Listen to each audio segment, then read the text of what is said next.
తెలంగాణ భవన్లో జరుగుతున్న దీక్షా దివస్ లో కేటీఆర్ మాట్లాడుతున్నారు. లైవ్ ద్వారా చూద్దాం. ఖచ్చితంగా ఎప్పటికప్పుడు ఎక్కడికక్కడ నిలదీయడం మాత్రమే మనకున్న ఏకైక గత్యంతరం. మీకు ఈ గులాబీ జెండా అండగా ఉన్నది. ఈ తెలంగాణ భవన్ ఇవాళ కేసీఆర్ గారి నాయకత్వంలో ఒక జనతా గ్యారేజ్గా మారింది.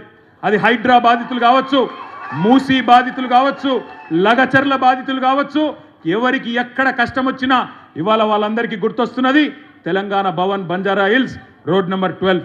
ఈ తలుపులు ఎప్పుడు తెరిసే ఉంటాయి. రాష్ట్రంలో ఏ వర్గానికి, ఏ ఒక్కరికి, ఏ తమ్ముడికి, ఏ చెల్లెకు, ఏ అన్నకు, ఏ అక్కకు కష్టం వచ్చినా మీరు రావచ్చు, మాకు చెప్పొచ్చు. ఇటు శాసనసభలో, అటు శాసన మండలిలో, అటు రాజ్యసభలో ఎక్కడెక్కడైతే మన గొంతుందో గొంతు విప్పుతాం, ప్రభుత్వాలను అడుగుతాం. ఎక్కడైతే మీరు ఎన్పిఎస్ వాత్సల్య పథకం ద్వారా మీ పిల్లల ఫ్యూచర్ కోసం 10 కోట్ల కార్పస్ ని క్రియేట్ చేసుకోవచ్చండి. అది ఎలాగో మీకు తెలియాలంటే ఇప్పుడే ఫ్రీడమ్ యాప్ ని డౌన్లోడ్ చేసుకోండి. ప్రజా పోరాటాలు చేయాల్సిన అవసరం ఉందో అక్కడ తప్పకుండా చేస్తాం, మీకు అండగా ఉంటాం.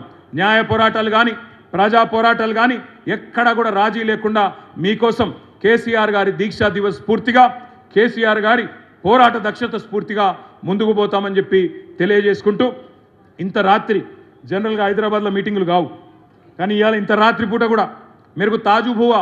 मैं 1 महीने पहले किशन बाग गया, मैं वहाँ पे भी देर रात को